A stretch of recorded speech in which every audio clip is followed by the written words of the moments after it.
She said it started the semester after she left his class, but she claims that she was brainwashed by him and she didn't really know what to do. She said he was in a position of power, even though he wasn't her professor anymore, and claimed she was manipulated into an S-word relationship over a 3-year period.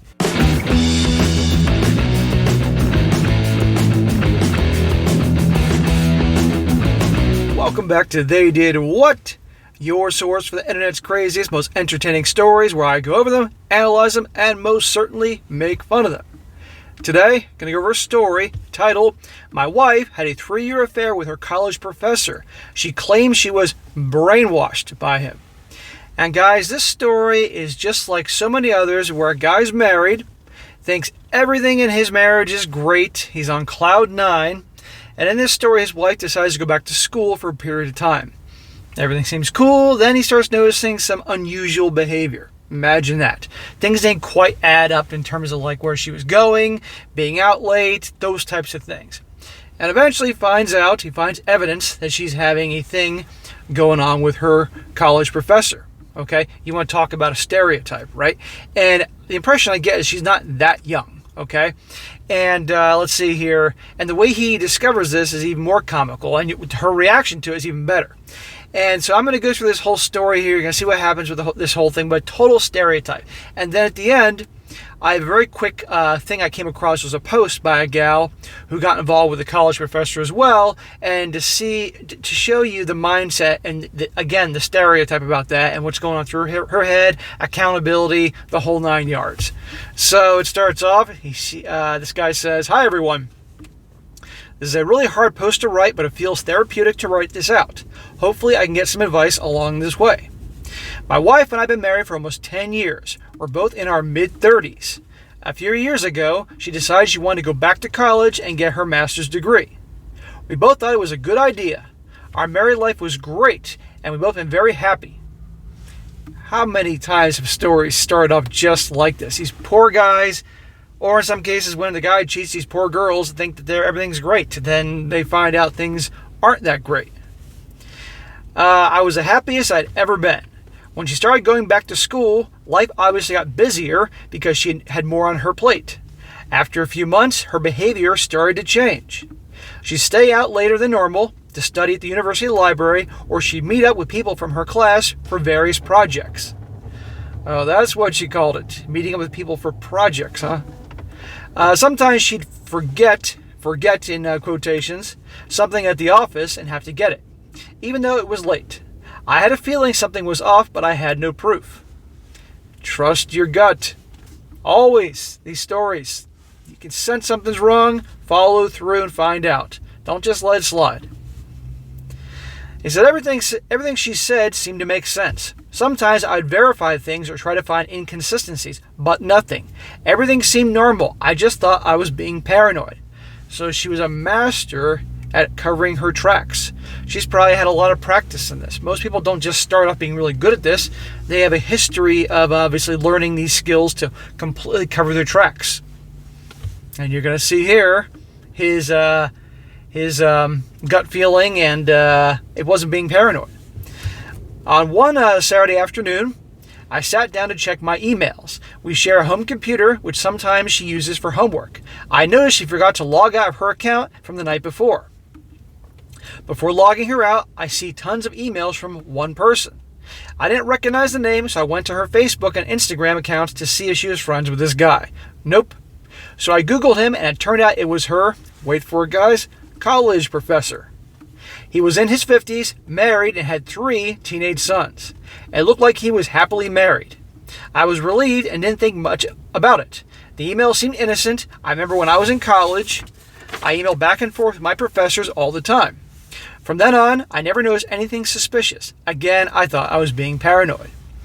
So again, no suspicious emails, nothing he saw on Instagram or Facebook. She's obviously doing an excellent job covering her tracks, but still his gut says something is not right. Some time goes by, and life gets easier. She was really hitting her stride with school, and she wasn't as stressed or busy anymore. We had more time together, and we started building a house. Life was essentially on cruise control until the nightmare began. It was a Thursday, and I decided to come home early and surprise her because I wanted us to go out to dinner at this new place that just opened. As I was driving down our street, I noticed a car pulling out of my driveway. We passed each other, and I immediately recognized the guy. It was her old college professor. Oh, he just must have been coming by to help her with her homework. Nothing could possibly wrong be going on, huh? So I immediately go inside the house and found my wife standing in the kitchen wearing just a towel. She was so stunned that she didn't even know what to say. Like she was fumbling her words, asking me why I was home. I immediately asked why her professor had just left our house and why was she in a towel. She told me I was overreacting and nothing had happened. Yeah, sure. She just happened to be getting out of the shower and was getting something out of the fridge, and he happened to knock on the door, drop off some piece of paper or some damn thing, and she just happened to greet him there with her towel on. Nothing at all going on there. It's amazing. It's just like little kids being caught. Little kid gets caught doing something like, I didn't do it. Nope, wasn't me. It was my sister. Even though they catch you red-handed with your hand in the cookie jar or something like that. So I went straight up to our bedroom and she tries to stop me. Well, if nothing's going on, why are you trying to stop me from going to my bedroom? When I got to our room, it was obvious what had happened. I told her I was going to contact his wife if she didn't tell me everything. Good for you, man. Play hardball. Now listen to this, guys. The whole accountability thing. Finally, she broke down and admitted it all. They've been having an affair on and off for 3 years. 3 years. What a piece of shit. Well, they're both pieces of shit. He's a piece of shit professor, the stereotype about the professor hooking up with his students. And she's a piece of shit for cheating on her husband. 3 years. She said it started the semester after she left his class, but she claims that she was brainwashed by him and she didn't really know what to do. She said he was in a position of power, even though he wasn't her professor anymore, and claimed she was manipulated into an S-word relationship over a 3-year period. Manipulated for 3 years? So let's pause for a second here. This came out a few months ago. Okay, he said this happened over 3 years. We are in the era of Me Too. And in this era, a gal who feels uncomfortable in the workplace or in school because of how a man's treating her, whether it's accurate or not, can make a complaint to human resources, the bosses, whomever, and that guy's screwed. So if there's ever a time when someone that feels manipulated or whatever she's claiming here is the reason, she can go and make a complaint or hire an attorney or something, is now. So I don't want to hear this crap. Have there ever been situations in history where women have been taken advantage of? Yes, 100%. I'm not denying that. But nowadays, believe me, actions could have been taken. She could have gotten an attorney, sued the school. You get my point. Made a whole lot of noise about it. So this is complete and total bullshit. It had been a week since I found out. I moved my stuff out the next morning when my wife was at her parents' house, and I contacted a divorce attorney. I feel like a zombie. None of this even seems real. My wife has been texting and calling and emailing me nonstop asking for forgiveness and a second chance. Oh, hell no. 3 years you've been hooking up with this dude, then you gotta insult my intelligence by saying, oh, I was manipulated into it for 3 years? Bullshit. It would have been one thing if it truly happened one time.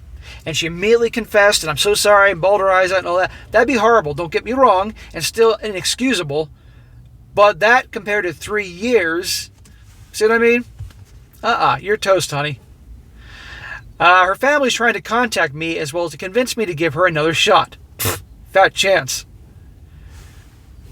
Are they aware of the circumstances? Are they aware for 3 years she did this and they, come on. Today I finally blocked her on everything and her family. Fortunately, I have a great support system and everyone has been super helpful. I'm going to schedule an appointment with a therapist next week so I can get the ball rolling. I know it will take time to heal and I know I deserve better. Sorry for the long post. I really need this to get off my chest. Well, that sucks and I feel bad for that guy. And before I read some of the comments in here, I'm going to say this. No way. No, just like Cobra Kai. No mercy. 3 years, bullshit. She's toast. And I would absolutely in no way, shape, or form give her a second chance. I'd have nothing to do with her. At this point, I wouldn't talk to her at all. Any communication that had to be done would be through his lawyer. And hopefully he doesn't get hammered in the divorce process because he's been with her for 10 years. And here's what also I would do.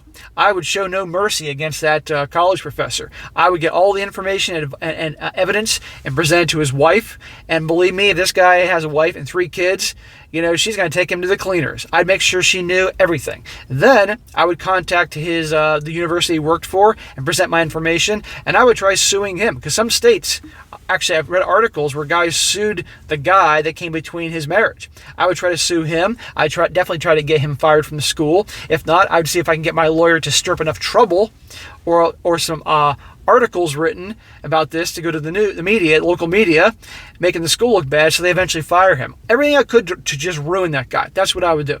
But I'm a mean son of a bitch when I'm cross, but that's just me. So, now there's a few comments from people in the comment section. One guy says, she's completely full of shit. She's an adult and made these choices on her own. Keep the divorce proceedings going and be sure to contact the professor's wife. You should post on surviving infidelity. You will get a lot of great advice from them. Another guy says, tell the affair partner's wife for sure. I would tell your wife if she wants any chance of reconciliation, she needs to make the call and tell her. You need to be there when she tells her to verify if she was being told. You don't have to reconcile, but if she refuses, you made the right decision. You should also tell the college. Damn right. This guy can only do so much in terms of the divorce proceedings with his wife, depending on where he lives, and he's been with her for 10 years and all that. But he can ruin this guy, because it isn't just about what the professor did to him personally. It's that this obviously happens all the time. So this type of guy, and I guarantee you this isn't his first time. How many other relationships has this guy ruined? He needs to be just completely destroyed. Another guy says, your wife's confession is all you need. Tell the betrayed wife and report the affair to the school officials. As others have already noted, your wife is a bald-faced liar.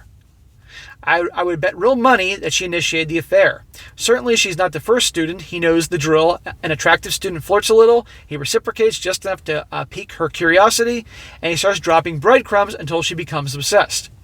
I forgot to mention that you should not attempt a reconciliation under any circumstances. There's nothing in it for you except prolonged, excruciating pain and ultimate failure. You'll never be able to get past the magnitude of betrayal, no matter how sincerely remorseful and sorry she is. Yeah, exactly. 3 years, you're done, honey. You're done. And you know what? Everybody's going to know about it too. That's what I say. And you can get somebody like this guy who obviously was very much in love with his wife, and some people could take years to get over it. Other people like that upon the betrayal. But no way. And if he took her back, she'd beg and plead and say everything will be different. It'd be only a matter of time before she would do it again, because she'd lose respect for him for actually taking her back after all that, after everything she did. So no way. Now here's another very quick post I came across from a girl. I'm going to read this here. It says, I'm a 21-year-old female having you-know-what with a college professor, a 63-year-old male, and I feel really conflicted. And this very brief thing is about a gal who started hooking up with her. She's 21. 63-year-old professor. I mean, you want to talk about, he's robbing the cradle and she's robbing the Craftmatic adjustable bed. And how this whole thing starts. It matches up perfectly with what I just read. She says, I eventually learned that he was single and 63. Even with his silver hair and slight belly pudge, I found him very attractive. Can you say daddy issues or granddaddy issues? And also the fact that he was an authority figure. He had status. That's a huge deal with women. He was so wise and intelligent, offered such sound advice, I fell hard. He would squeeze my shoulders and rest his hand on my kneecap occasionally, and I fell even harder. What a freaking perv. 63 years old. She's his student, and he's doing this. How many other girls has he done this to? How many relationships has he destroyed because of this? Fucking lowlife. But she's a loser, too, hooking up with her 63-year-old teacher. Eventually, he invited me to his home, a beautiful and spacious stone house and exclusive HOA only minutes away from the university. We both got an idea of what was in store, even though he was genuine and soft-spoken. What do you think you were there to play Candyland? Or play freaking the game of life? You're there to hook up. That's why he invited you there. He says here, long story short, after several glasses of scotch and some small talk, we shed our clothes and had you-know-what. Oh, imagine that. I enjoyed it at first, but it wasn't until it had started becoming a weekly thing that I began to feel remorseful. I ended up telling some close friends just to get off my chest. Remember, girls can't keep secrets. She says, mind you, because I'm a loner, I only have a handful of friends. And they all vowed how disgustingly immoral I was, and that I had some serious daddy issues. Well, they're right. I guess I'm here because I feel conflicted and want to just tell anyone who will listen just to get off my chest. I feel as if the professor is obsessed with sex, and we have it too often for it to be considered meaningful anymore. You're 21. He's 63. Why do you think he's interested in you? Because you're just so smart and advanced. He probably told you that just to lure you in. This guy probably has a new chick every semester for the entire duration of his teaching career. Yes, he's a scumbag. I'm not going to deny that. But also, she's 21 years old. She's lived long enough to understand these things. I understand his career is at stake if anyone finds out, but he doesn't seem too concerned about the repercussions then after when we discuss them. Thank you, whoever reads this. Thank you for acknowledging my burden. It means a lot. So, right there, the young gal attracted to the professor. Now, this guy's grandpa professor, but nevertheless professor. See? So back to the first story. The professor, who obviously has experience in this, he knows how to rope him in, so that guy was a piece of shit. And again, the way in the story, the wife immediately blamed him, not her. Bullshit. Right here in the beginning, she admitted she's attracted to him and this, and this. Sure, the professor lured her in. He's guilty too, but also, no one forced her into it. Come on here. And anybody in their right mind knows you don't get involved with your teacher, let alone, you see what I mean? It doesn't mention if he's married. She was at his house, so maybe he's not. Maybe he's divorced. Big surprise there. But so, both parties are guilty. So back to the first story, like I said, she knew what she was doing. And if she felt at all pressure or anything, she knows in her mid-30s, in 2022, at the age of Me Too, come on, she could have gone and reported that. No problem there. So I thought this would be a good one to cover just the stereotype of the student and the professor. All right, guys, that is it for today. Be sure to comment down below. Let me know what you think about this. And guys, you come across a crazy story, be sure to email me, strongsuccessfulmale@gmail.com, and I'll certainly cover it down the road. The more you guys email those crazy types of stories that you can find online, the more I can crank them out and try to get one every single day. And be sure to like the video, share with your friends, and subscribe. And I'll catch you next time.